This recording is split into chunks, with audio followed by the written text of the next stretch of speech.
Hello, good morning everyone. So, welcome to the webinar.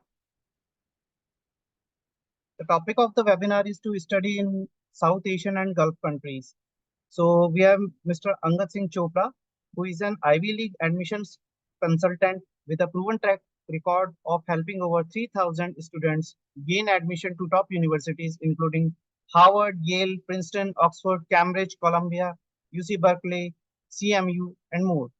He has worked with students from 50 plus countries and has achieved a 95% success rate for Ivy League and top tier university admissions.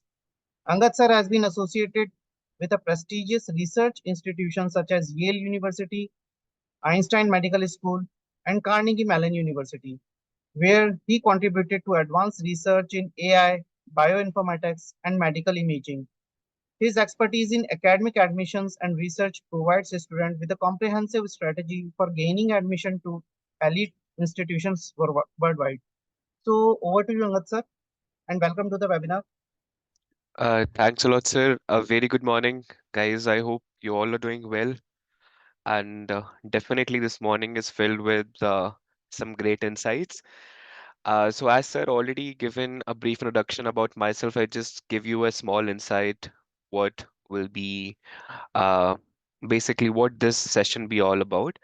So, more or less, in today's webinar will be touch base some of the major countries. If you are more interested in studying your undergrads in Gulf region, considering Abu Dhabi, Qatar, Saudi Arabia, or specifically the more research-oriented countries like the South Asian, like Japan, South Korea, or Taiwan. So let's have a brief overview. What would be the roadmap to get into these universities, and definitely step-by-step process. What will be the test preps that be required for that? And more or less, what could be the research opportunities that you all could look in these countries? Just wanted to confirm, sir, is my screen is visible? If you gives a thumbs up,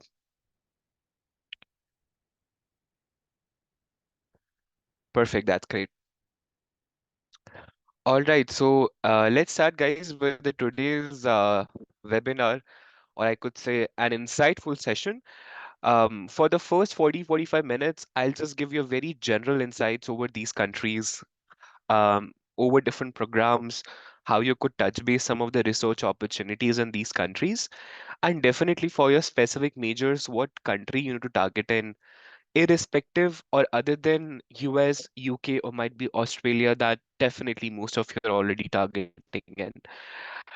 So let's start with the things. Number one, as I told you, I'll be speaking on the four major countries. Number one will be Gulf region, second Japan, South Korea, last but not the least, overview or a process. What in the Gulf countries specifically you'll be looking for, or specifically what could be the universities that comes in the Gulf region. So guys, more or less, Gulf comprises will have populous cities like Dubai, Abu Dhabi. Then we have Qatar. Then it comes Saudi Arabia, and after Saudi Arabia, we have Bahrain. Now, in all these countries, I'll be speaking more or less about how specifically you could target number one, the STEM oriented courses, like if you want to do engineering, if you want to do life sciences, business, finance. And second factor will be if you wanted to target some good med schools, then what could be the best possible options? Tap in this Gulf specific universities. So all in all, if I just go with the sum of the top, I could say there are some 11 key universities in UAE. I could say that you could normally tap in. Now there are perspectives, guys, here specifically when I talk about UAE. UAE itself has some universities that and second we have some US university campuses that are in UAE itself, or some UK and Australian university campuses. So let's have a generic overview, but before that, have an overview roadmap that what would be the generic requirements. So in general, if you're from India, then definitely 75 to 85 percentage is typical grade 12 requirements that they're looking for, specifically in the Gulf. And if I talk about the average SAT requirements, then definitely these are the universities we are targeting in.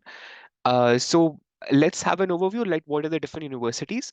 Last but not the least, definitely we have a very good option in Gulf of getting up to 100% scholarships at some of the top institutions. That is some of the top institutions of US, and that is definitely some of the top I could say universities of Gulf itself. So, all right, let's have a brief overview. Number one, if I talk about Qatar, so Qatar itself have some of one of the top three universities. If you are familiar with Carnegie Mellon, one of the top engineering schools in US, Carnegie Mellon have a campus in Qatar itself. If any one of you are planning something, I could say artificial intelligence, computer science, might be finance, business, combination of information science or human computer interactions, or more or less some tech savvy fields, then definitely I could suggest you could actually have a look for the Carnegie Mellon Qatar campus. It's one of the best because I've been to Carnegie Mellon. I did some of my research years in Carnegie Mellon Qatar campus itself.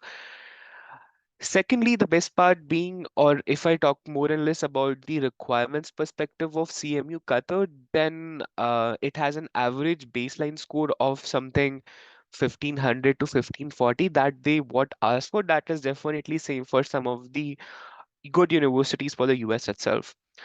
Second university, Georgetown University. Georgetown is a good university for the liberal arts in US itself, but definitely Georgetown has a campus in Qatar. Again, if you're targeting something, a good university in Qatar itself, then definitely Georgetown is a second universities that you could tap in your overall target list. Third is the Qatar University, which is again one of the oldest, largest university in Qatar. It is, I could say, again one of the good university for the undergrads if you are specifically targeting for some of the good STEM majors like engineering, life sciences, and again some of the business majors. Now, all in all these three universities in Qatar, if I mention only for the two universities, let's say for the Georgetown and the Carnegie Mellon campus, you need a standardized course, whether it's your SATs or whether it's your ACTs. Again, the baseline score would be 1300 to 1550.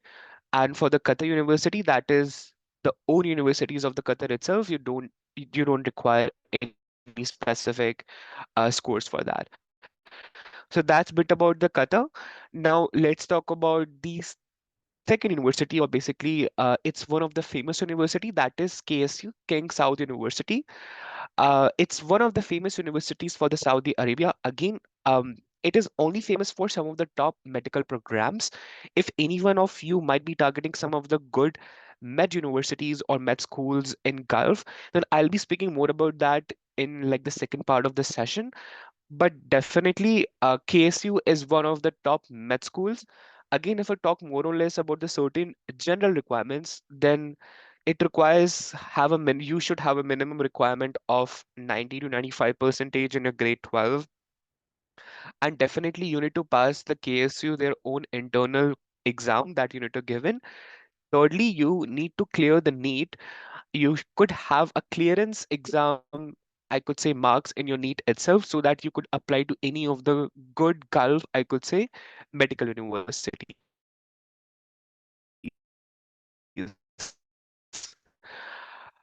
All right, so on the med now, the med side, if I speak a little bit on the medical universities, guys, in the top Gulf region, then definitely there are some four universities that definitely you need to consider. Number one, WCM, that is Wheal School of Medicine, or Wheal Cornell School of Medicine, Qatar campus. Second, KSU, that is King Saud Universities, which I just told you, one of the top in the Saudi Arabia. Third, University of Sharjah, and fourth gonna be Arabian Gulf universities. Now, all in all, I just speak little bit about on the requirements perspective. What are the key medical exams? Definitely, these four are for your MBBS. Might be if you're not getting some good medical schools in India post your NEET, then for sure I could say in good tuition fees, and definitely these four universities are that ones where you have a good chances of getting 50 to 100% of scholarships. So all in all, I'll speak about these four universities requirements, considering the fact one, that is Wheal School of Cornell is one of the Cornell University campus in Qatar. But let's first of all have an overview. So if I talk the first one, that is your WCM, Wheal Cornell of Medicine. So Cornell campus in Qatar, they provide you a 6 year MBBS. I could say it's pre-medicine and MD.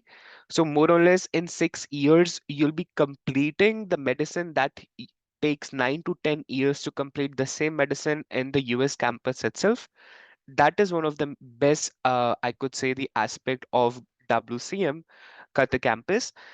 More or less, WCM is way, way, way competitive, I could say, in comparison to the some other med schools in Gulf. But yes, if I talk a little bit about the requirements, guys, so yes, all in all, they look for 1540 to 1550 SAT score. Then they need some good extracurriculars in your overall portfolio, like a good shadowing hours, good research that you did in medicine, whatever field you are more interested in. Thirdly, they wanted to see have you published any papers or not. So more or less, whatever general aspects or key pointers being there for any extracurriculars for medicine aspect, that's what WCM actually uh, looks for. And definitely, that's one of the best part of WCM Qatar campus being. I have three admits of my students in WCM, the Qatar campus, and they all are eligible for 75 to 80% of the scholarship. Definitely, that's what the best about the campus in Qatar, that the government of the Qatar give you more scholarship in comparison to the Cornell Ithaca campus that's in New York itself. So let's have a look now about the second university, that is KSU, King South University. Again, it's one of the top MBBS universities, guys, specifically med school. But if I talk a little bit about the KSU, again, SAT is not a major requirement of this, but KSU have their own internal exam, that the Saudi medical exam that they take. Generally, it comprises of your physics, chem, biology, and little of mathematics. And in general, just to show your higher proficiency in KSU, considering it's highly competitive, you could submit your SAT scores or standardized scores in KSU. Talking about itself, KSU, definitely KSU also give full scholarships, that what I've seen in past. So whatever med schools I'll be talking in this call itself, more or less in past, the trend being seen that's for the international students or for Indian students, you have a good opportunity of grabbing 50 to 100% of the scholarship, depending upon your portfolio, that is your academics and your extracurriculars. Third university for medicine is University of Sharjah. Again, it's one of the top medical university in Sharjah itself, and it has one of the good MBBS program. But again, for the University of Sharjah itself, you need an entrance exam, which normally happens between May to June. And then again, Sharjah University itself have a merit-based scholarship that will give you direct 50% tuition fee discount on your overall MBBS if you have very good percentage, let's say 90 to 95 predictives in your grade 10, or I could say in your grade 12 itself. Last but not the least, guys, is your ASU, that is Arabian Gulf University. Again, ASU is one of the good MBBS program, or I could say it's again has a really great affordable medical university if you're actually looking something in the Gulf itself. But again, the requirements are pretty straightforward. You need number one, Bahrain medical entrance exam. That's what been required in internal exams by ASCU. Second, you could submit your standardized course. It's not a requirement, but definitely to showcase your good proficiency, you could. Third, having a good GPA or a good percentage, that is again 75 to 85 percentage. If you have, you're pretty much eligible. And more or less a good IELTS or the TOEFL score, that is again a very generic requirement for the same. Talking about again AJU, that is Arabian Gulf University, have again a good financial aid options, which again I have seen as per your good academic records, they'll waive something around 50% of your overall tuition fee, depending upon how good your grades being in the past. So that's bit about the top medical universities, guys. If I give you overall gist, number one is the US campus, the Cornell campus in Qatar. It's the path is like pre-medicine and MD that comprise of 6 years. And second is your KSU, that is King Saud University. Third, University of Sharjah.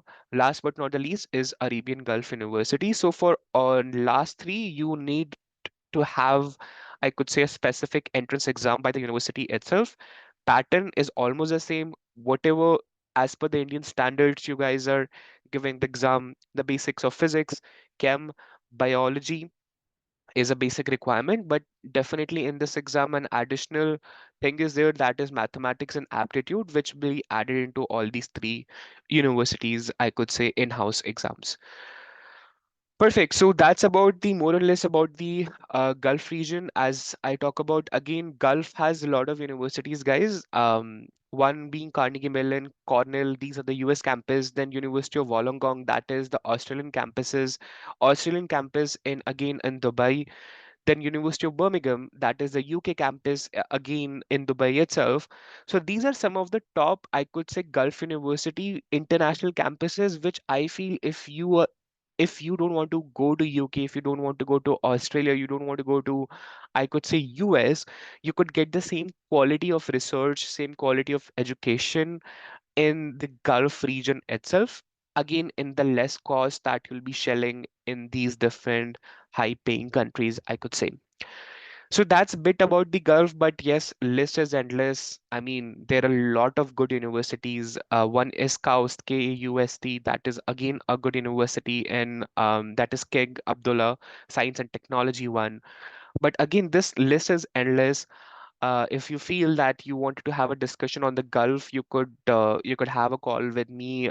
Separately, I could just discuss with you what could be the different universities that could match, even if it's STEM or even it's as medical, depending upon your portfolio to be precise. So let's now just push this overall, I could say, session to the second country, because I'm not putting a lot emphasis on each country because I think it's a lot of time taking, and better just speak about more countries. I'll speak about more countries in the session itself. So the second country, guys, is definitely Japan, which I feel again is a really, really good destination spot if you are specifically targeting some very great majors like robotics, mechanical, electrical, or something pure life sciences, let's say physics, bioinformatics, system biology. So Japan has a lot of good universities, but again, I'll tell you specific requirements that I feel most of you are not aware of if you are as an international applicant. So for the Japan, you more or less need to give standardized test, that is SAT, and they have a very specific requirements. Let's say for these four universities I've put down there, that these are some of the top ones. Number one, University of Tokyo. Second, Kyoto University. Third, Sophia University. Then we have Kyoto University. Then we have some more good ones, that is Hokkaido. Shibuya is also a really good university in Japan. Now, the major part being, guys, if you are targeting Japan, as I told you, you need to have a really, really good SAT score, something like they ask for 1450 or 1400 plus if you're targeting, let's say, top five Japanese universities. The whole point being, you don't need a Japanese proficiency, that is N1 or N2 level of Japanese proficiency to study in these universities if you're picking English taught programs. But yes, if I could say for these, for doing the part-time jobs, you definitely need N1 to N2 level of proficiency of Japanese to sustain, I could say there. But if you want to travel or, I mean, just want to study there, then definitely there is no specific requirement that you need to learn Japanese for the same. And thirdly, you should have a really good academic records, considering they are more academic prone universities, I could say. They need to see that.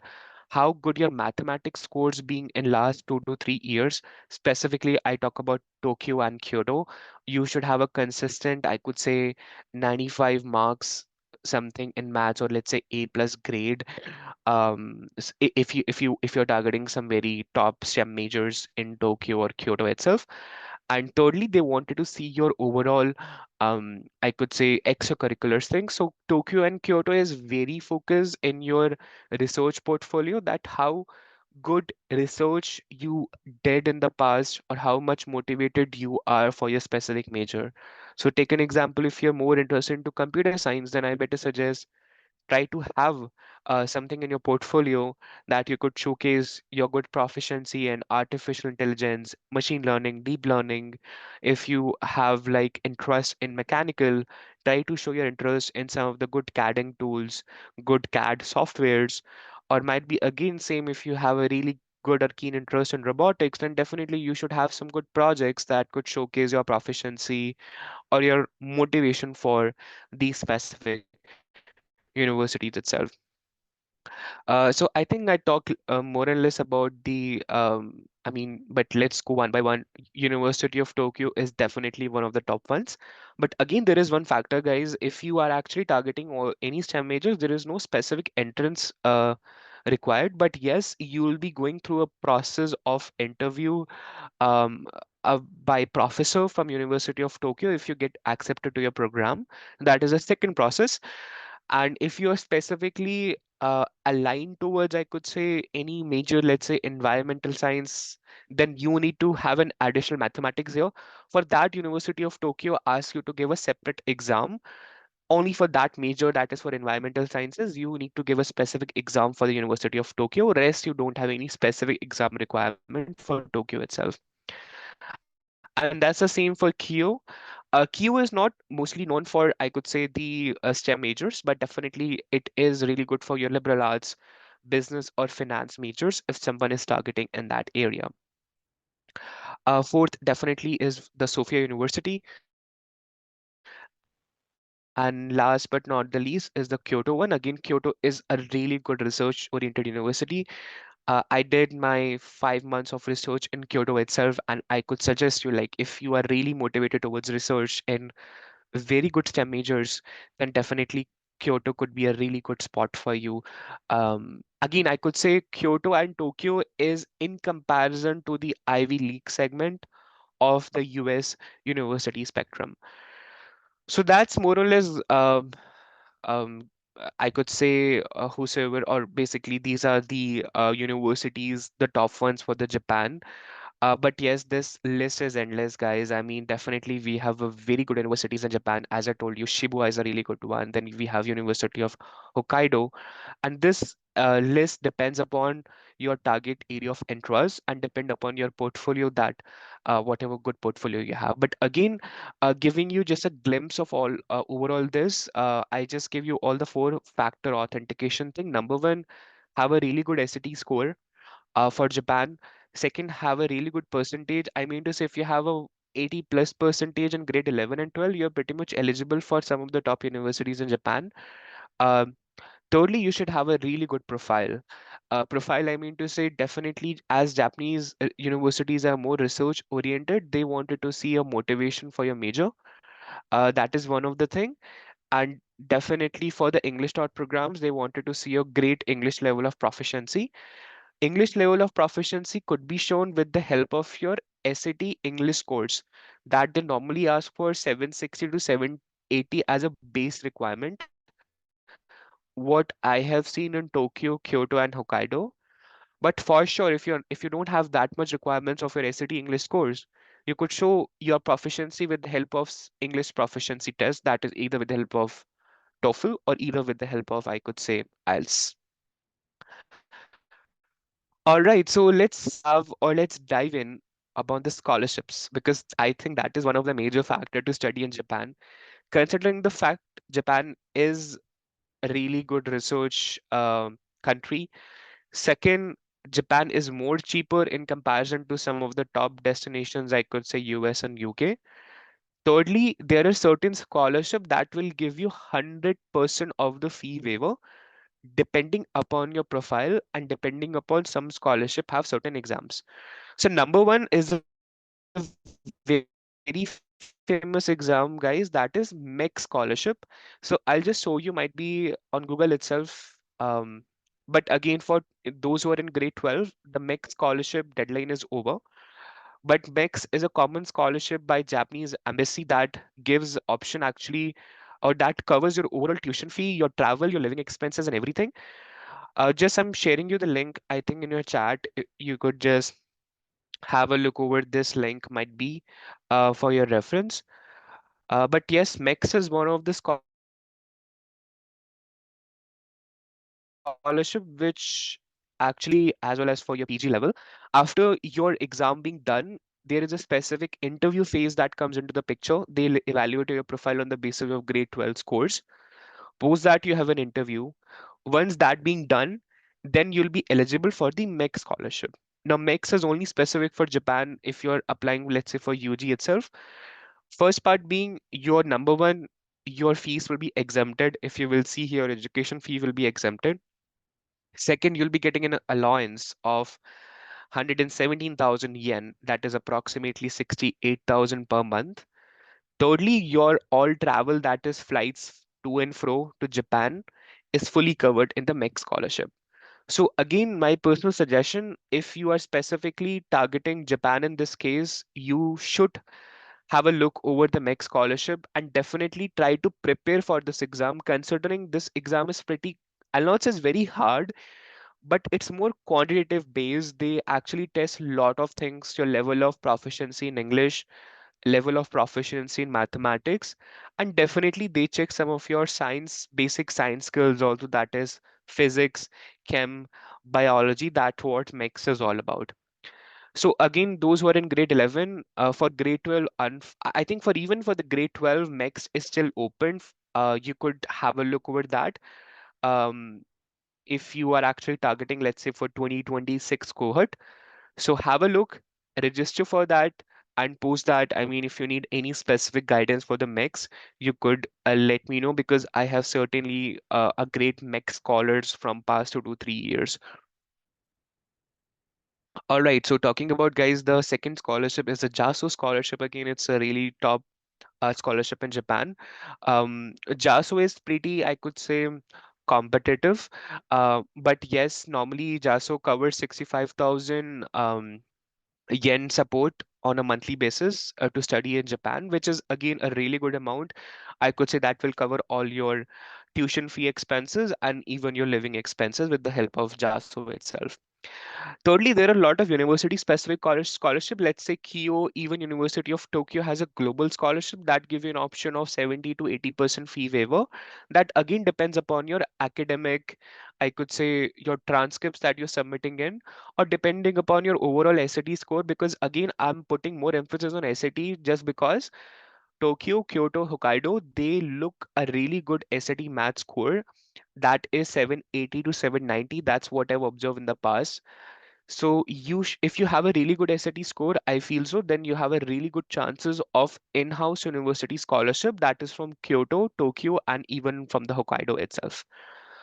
Again, these are some of the scholarship I've shared, but there are dozens of scholarship. But these are the major three scholarship where you need to have some specific exams, interview process, and might be you're eligible for 100% scholarship to study specifically in Japan, which will cover your living expense, your even your travel, and even they'll give you allowance, I could say, on a monthly basis thing.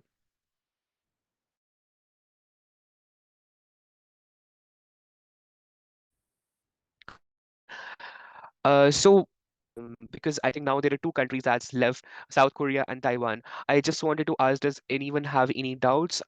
Or you just put that in the chat box, or might be if anyone have any doubts, you could just raise your hand. Might be, I'll be more than happy to take it forward.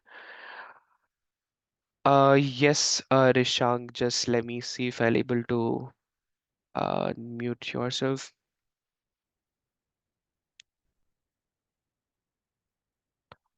All right, Rishang, I think now you could speak. How about you? Hey,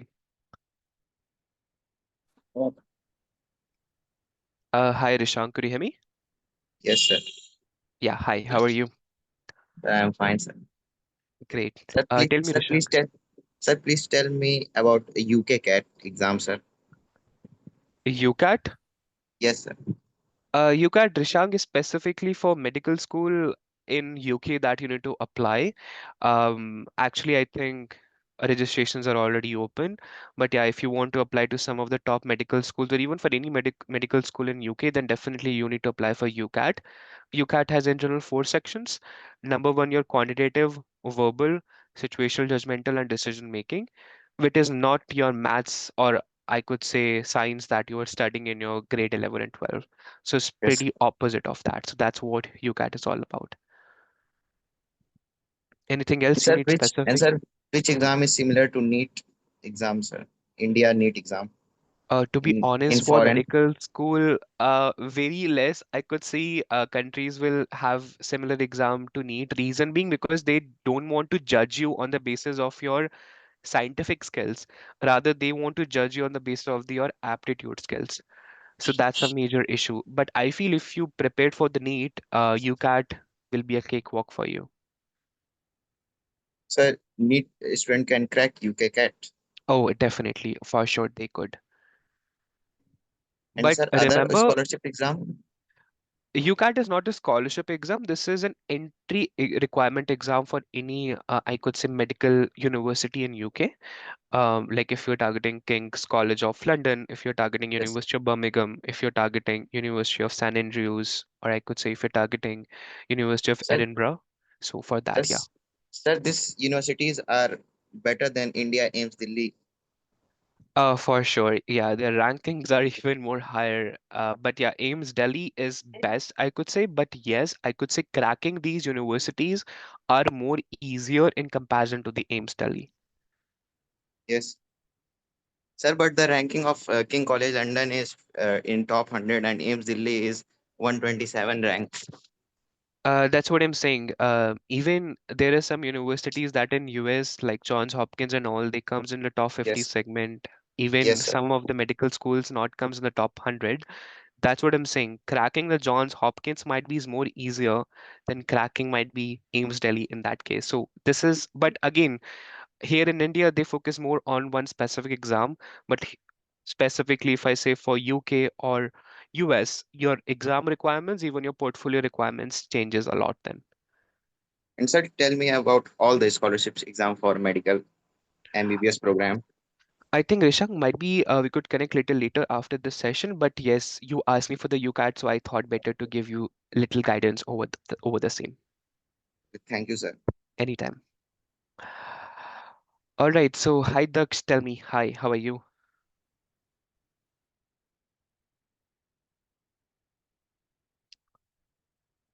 Yes, Daksh, you want to ask something?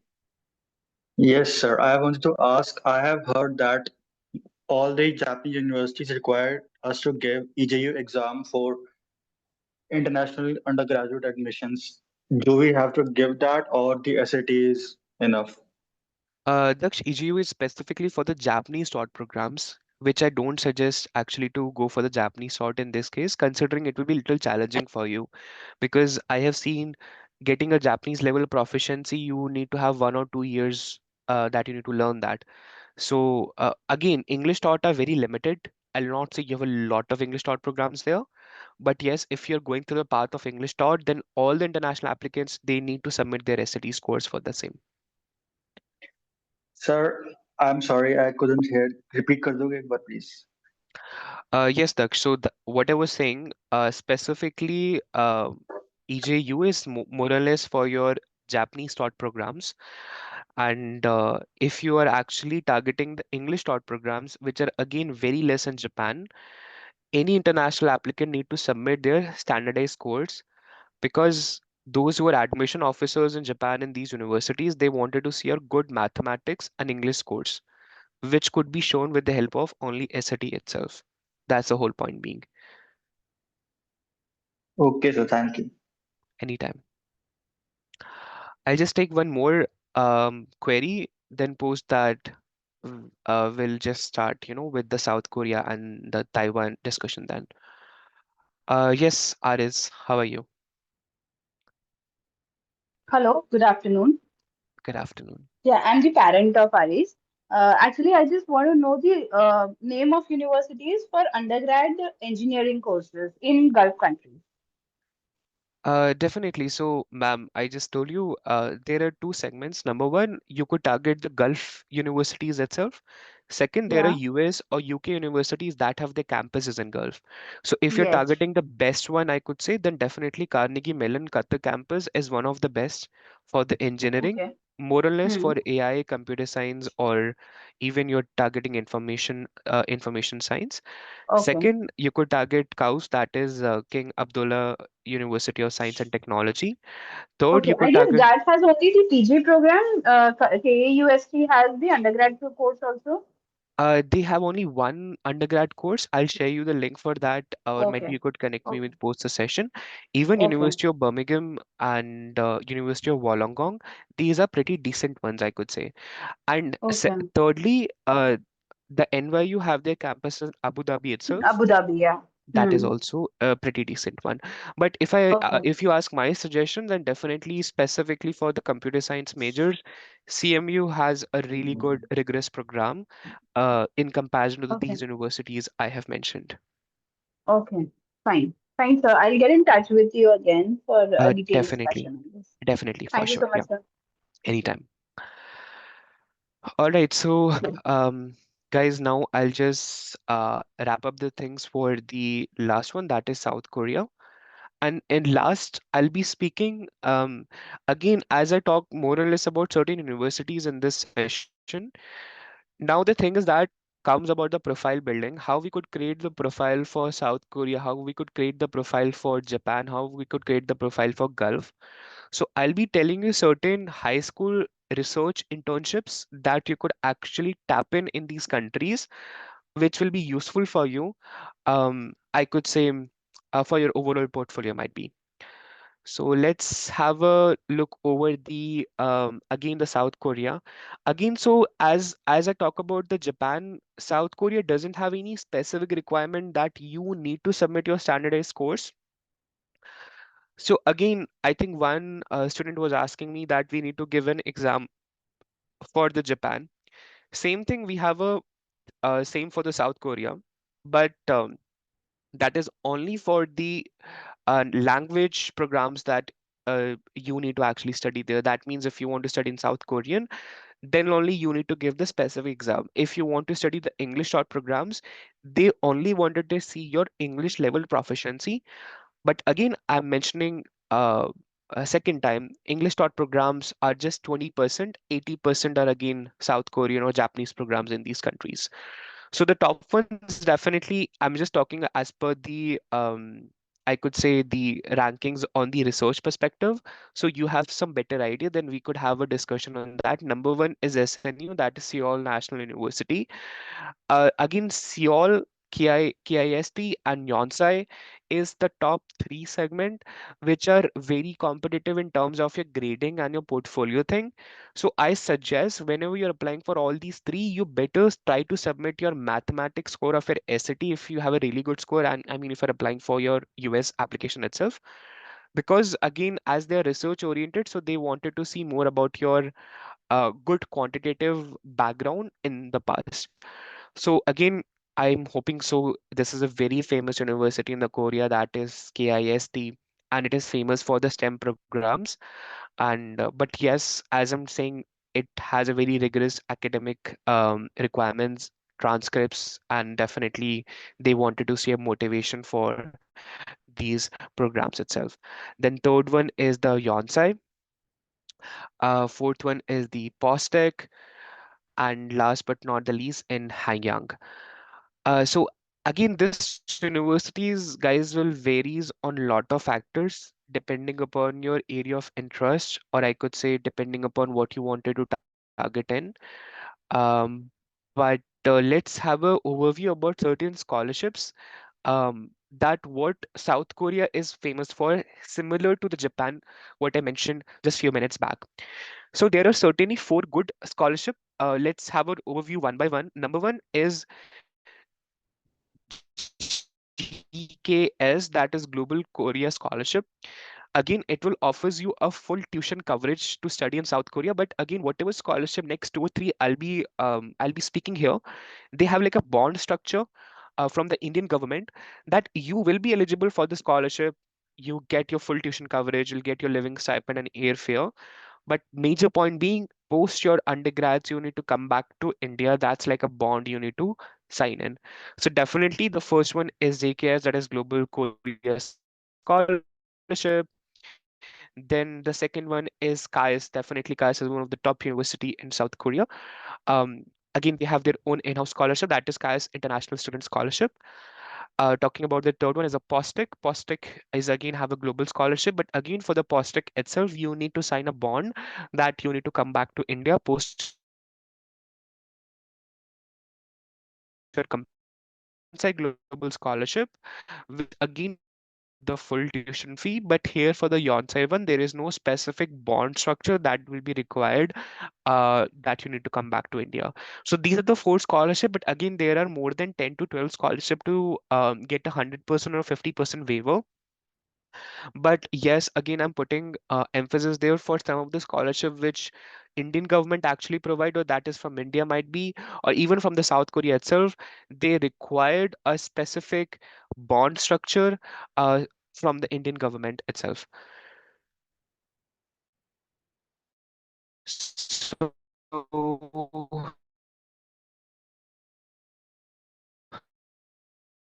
let's have an overview on the one I could say is an average country. But yes, if you are very much motivated into computer science or some of the good top STEM majors and might be tuition fee is just a constraint, then definitely I could say Taiwan could be a good option considering post your undergrad, you have a really good options to do your own research in Taiwan universities that is in comparison to the Chinese universities itself. And requirements are pretty straightforward. You have a grade 12 Indian percentage of 60 to 80%. SAT is not a requirement here, not any standardized test, or even they don't take any in-house exams specifically. National Taiwan University is only the one I could say is the top one. Again, we have a lot of universities in Taiwan, but what I could suggest, Taiwan universities are cheaper, but somewhere around you may face a language barrier in Taiwan. That what I have observed from my past couple of 4 or 5 years of experience with the Taiwan universities. But yes, I'll share you few of the programs. Might be if you're targeting some other countries, let's say US, UK, Japan, you could target Taiwan as a high school internship, that you could do your internship in Taiwan, which is again a really good thing in your overall profile building or your portfolio creation. So let's have discussion on some of the high school programs that I was discussing with you. I'll share the links in the chat also for these high school programs. But again, there are a lot. I'm just telling you few of them. Number one, if I talk about the Gulf, so Gulf, we have two programs. NYU Abu Dhabi have their own research scholars program that they conduct every year. I've put the URL also for the same in this, if you will see in this overall PPT. Second is the Qatar University Summer Research Internship. And I think someone in the chat asked about the Carnegie Mellon. So I'm just letting you know Carnegie Mellon conducts a hackathon called CMU Lifelines Hackathon. So if anyone is interested to boost your profile and want to do a hackathon in CMU or might be in any Gulf country, you could write down this name, CMU Lifelines. It's one of the good hackathon where everything will be sponsored by the Carnegie Mellon itself, and a really good opportunity you could meet with professors and students specifically in the Carnegie Mellon campus itself. So second, definitely for the Japan. Japan, we have a two specific internship. Again, I'll share you the links. Don't worry about that. But I'm just speaking a little bit about these internships so you have some clarity that these are some of the summer programs. As of now, we are only aware of some of the summer programs in US and the UK itself. But I could suggest better try for some summer programs in South Asian countries, considering the level of I could say exposure you will get is of next level.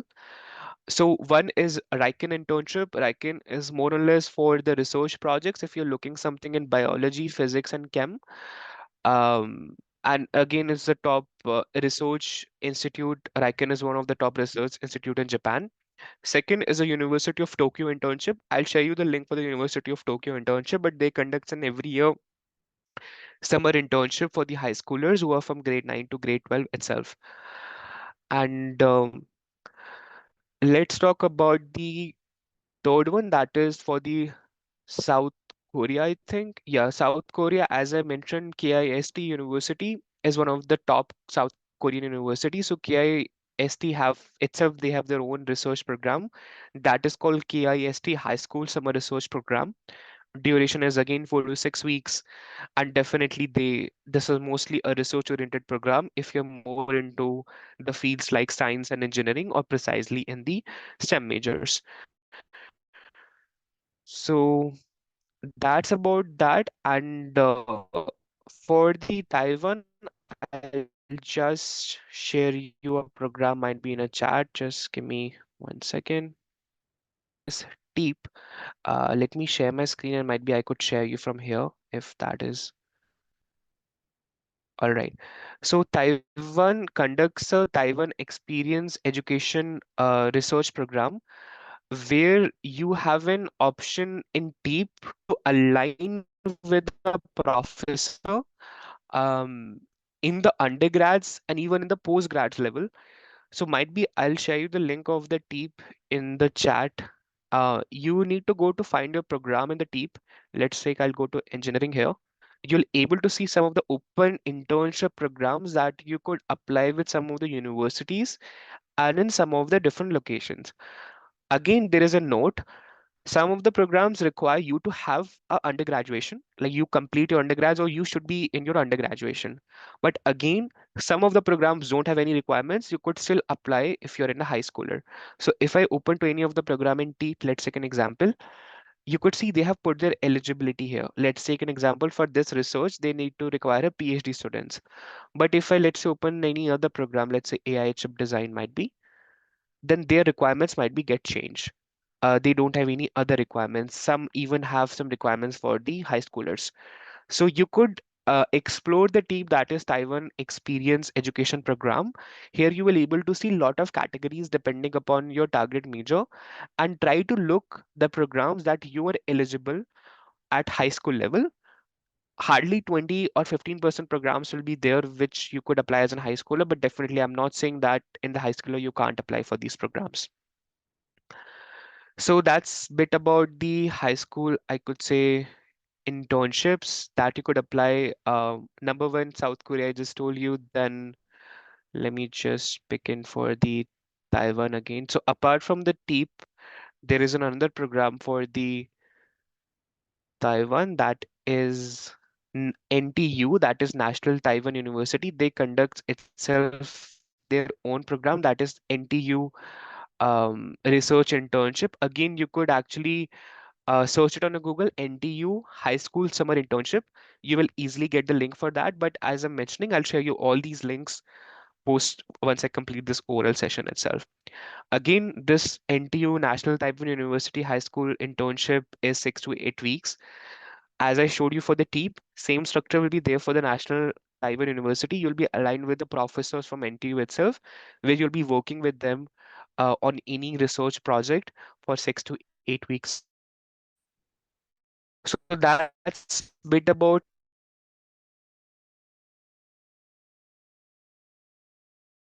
and Taiwan itself. Now let's have a look on the second phase of this session on the post-study work durations country by country, how much time you will get once you complete your undergraduation there, how much stay basically the university, basically the country permits. So again, UAE things will matters a lot, but yeah, they offer you a 1 year of temporary again a work visa, 6 months to 1 year is specifically for the Qatar. And if I talk about the Bahrain, again it's 6 months. Then if I talk about Japan, then definitely Japan offers you 1 year grant. I could say that is more or less. So see, in UK it's one year 6 months. Japan, it's more or less just 1 year. So you will get post-study work, I could say visa for 1 year to actually seek your job, whatever you're looking for. And definitely in the South Korea, they give you any opportunity post your graduation. Last is the Taiwan. So Taiwan works in a little different level. So Taiwan offer your gold card, or we basically called as work permit, and that gold card has a tenure of 1 to 3 years.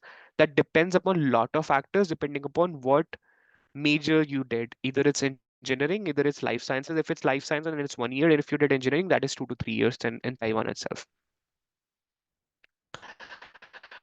So that's bit about your post-study work permit, I could say. Now it comes about the overall budget and very, I could say, don't consider this like a final cost. This will matters on a lot of factors, which university you're going in, which campus you are picking in. But yes, UAE something around 8 lakhs to 20 lakhs per year. If I say about Carnegie Mellon campus or NYU Abu Dhabi, I mean, a lot of factors. If I consider, then Qatar definitely, because it mostly the same thing. It not matters a lot. Um, Saudi Arabia is more cheaper, definitely. That is only specific for the medical school that I've mentioned. 7.5 to 15.5 lakhs estimated cost per year. Then if I talk about the Kuwait, I feel Bahrain and Kuwait is not, Kuwait definitely doesn't have much better schools. Considering the same with the Oman, Oman only have one of the medical school that I've mentioned in my overall, you could say, the session. I think the one that you wanted to know is for Japan. So definitely Japan overall cost will be 9.2 to 19.2 lakhs per year, depending upon which region you are staying in. If you live in Tokyo, your living cost will be very, very high. If you live in Kyoto, definitely it will be high. But if you live in Shibuya, if you live in Hokkaido, then that cost will be on a lower end.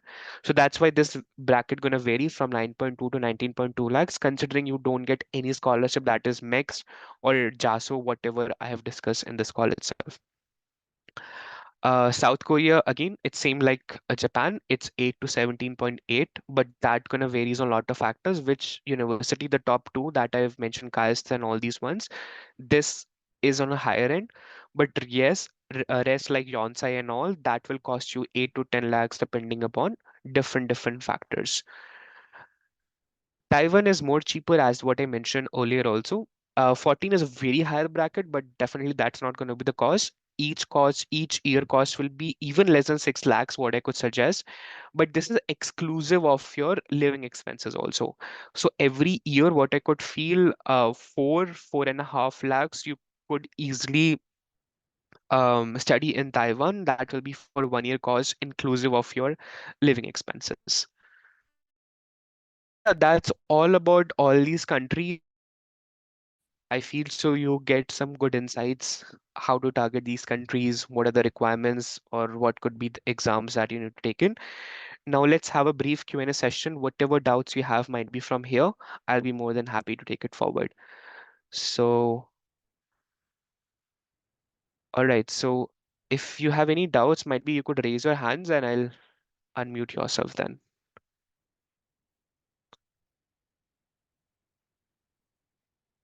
All right. Hi Rochan, how are you?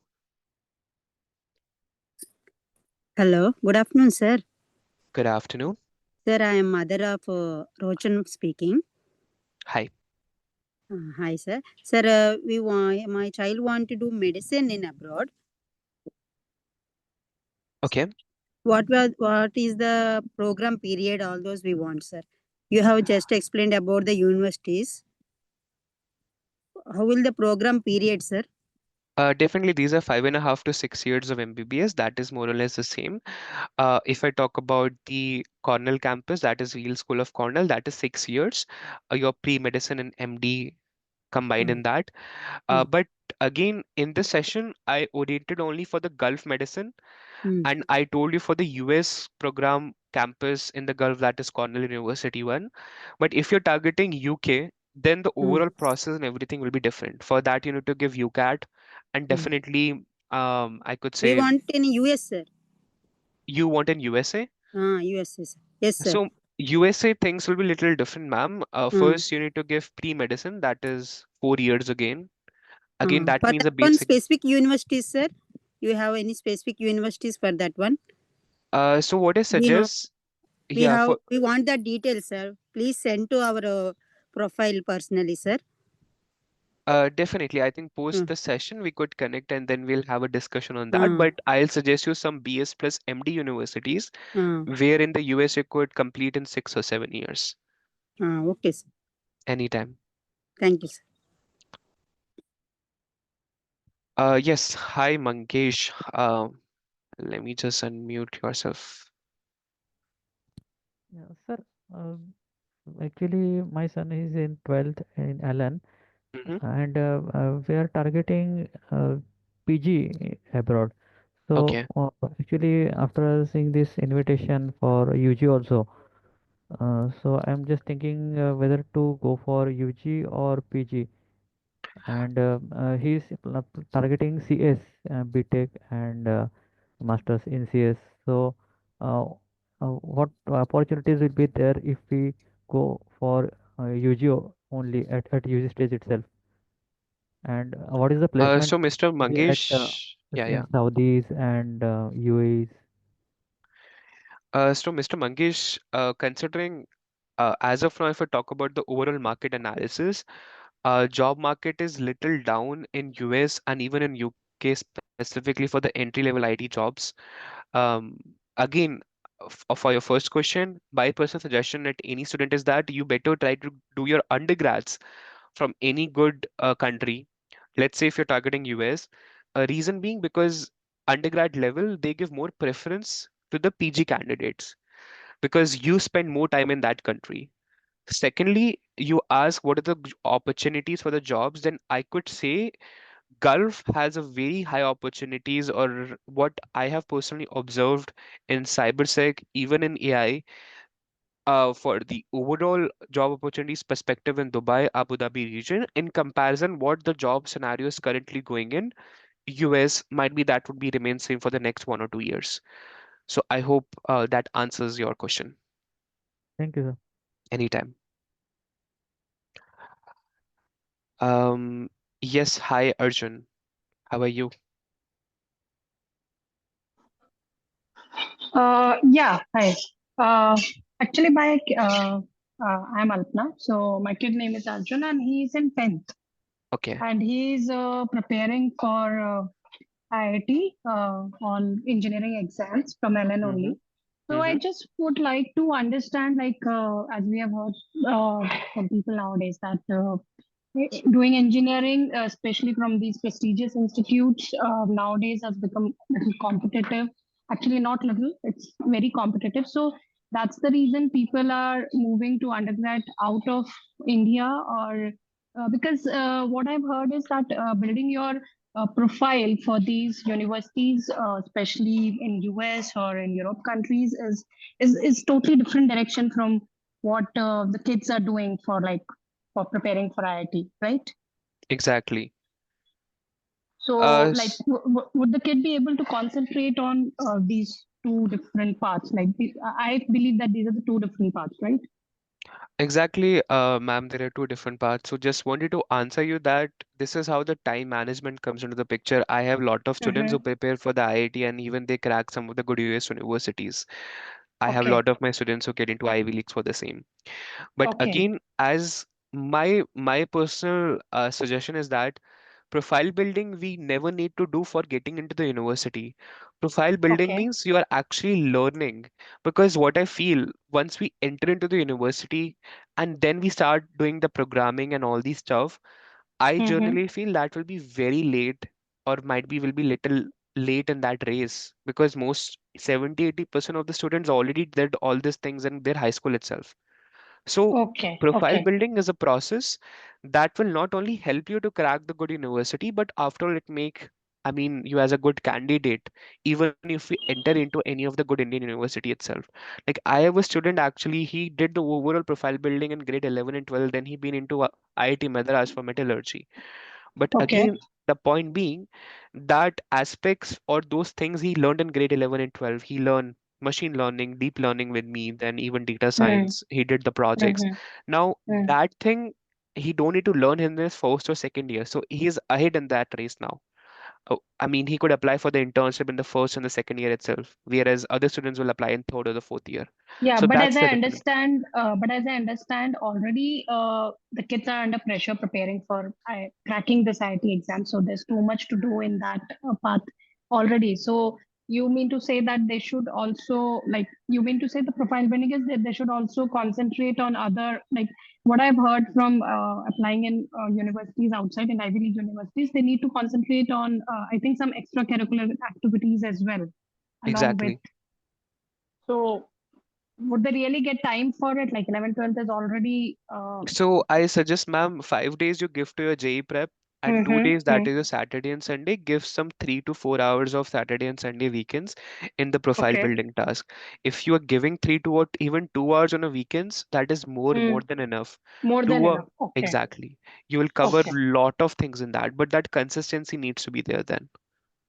Okay. So basically, he can like he can develop his extra skills on Exactly, weekends. Like exactly, definitely. okay.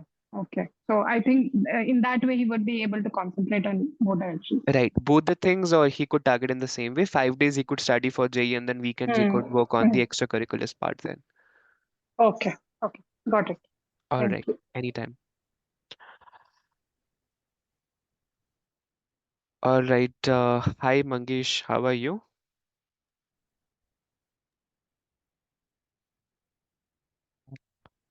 Sir, is there any opportunities for in CS in Singapore?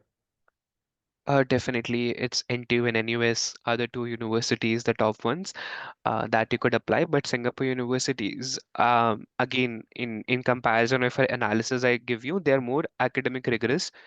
They wanted to see your grade 10 to grade 12 good scores. That is again more than 85 percentage. So yeah, but these are the two ones that you could apply in Singapore. Okay, thank you. All right, I just take the last query, Naved, and post that we'll wrap this session. Hi Naved, how are you?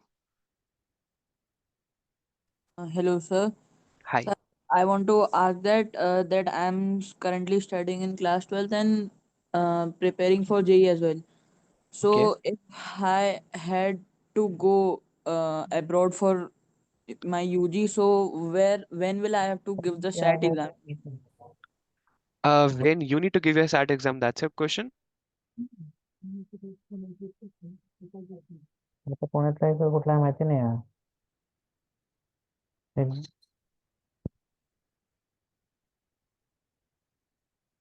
Hello.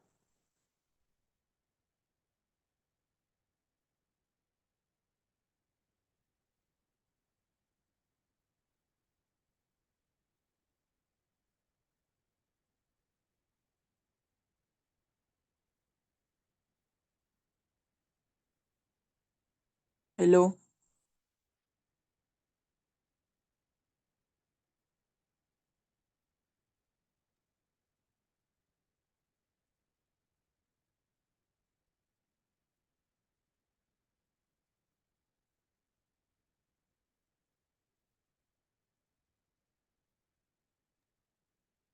I think there is a network issue with Mr. Angad, so he's rejoining.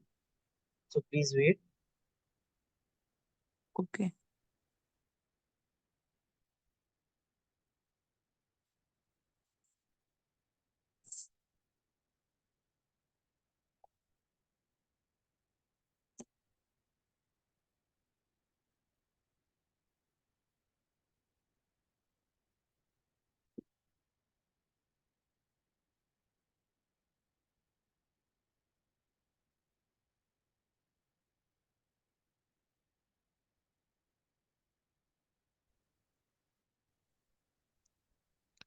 Sorry everyone, there was actually some issue with my Wi-Fi, I think.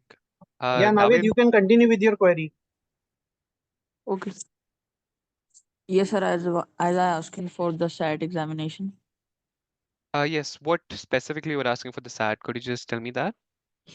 Sir, means I talked to one of the Ellen Global counselors. So they said if you had to go abroad in 2026 intake, so you had to give SAT in September. And my father says that if you give SAT in September, then it might be disturbing for your JE and 12 preparation. So that I was asking. That's the whole point. Now, with you need to manage these two things together. What I feel maths will be pretty much manageable at your end because you did your grade 11, 12 JE maths. English is the only thing that you need to focus a little bit on.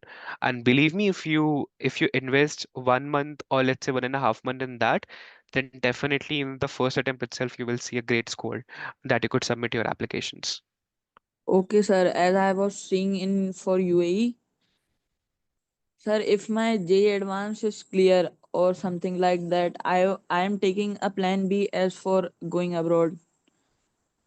That's amazing. That's really good to know. So, sir, if my JE advance is clear, no, sir, it's my if I apply, if I give set in September and then apply, so my 12th grades are not yet means. So how can I apply in that university? So you need to submit your predictive grades, Navid. In this case, your school will give you, let's say, that you will get 94 percentage on grade 12. So that is the meaning of predictive grades. Definitely, your grades are not published when you submit your application. In that case, you need to submit. A school will give you a document that this is your predictive grades, and that you need to submit in your application. Okay, sir. And on profile building, what can I do at extracurricular? So again, that is an endless topic. You can go for the same. I mean, there are things.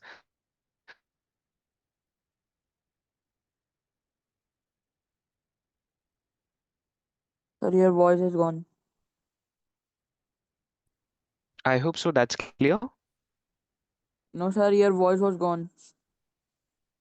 Yeah, I'm saying, Navid, we could connect post this session, and might be then you could have a word with me that what are the different things that we could do for your profile building Okay, sir. Thank you, sir. anytime. All right, I think I'll just take one or two thing. Um, I'll just take one or two queries even from the chat. I feel so.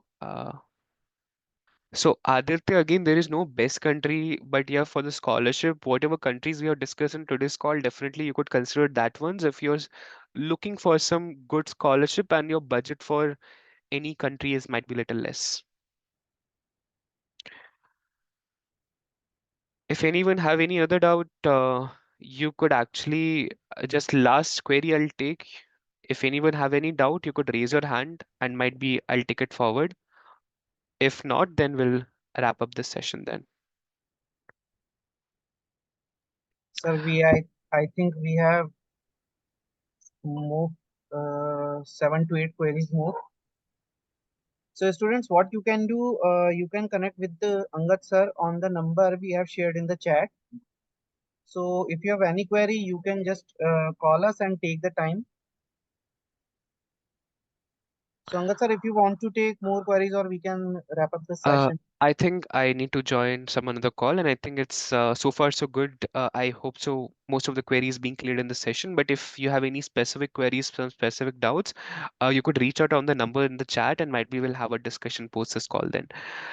Even it's for Ivy Leagues, or even it's for non-Ivy Leagues, or I could say some of the universities you're targeting for your profile building aspect. I'm pretty much happy to give you insights over the same. So, all right, guys, it was very nice session with you. I hope so you got some insights from this session. Again, if you have any doubts post the session, I'm more than happy, to solve those queries. So I'm looking forward. You all will get some, I mean, the grade 12 students, best of luck because I think applications are just 1 or 2 months away now.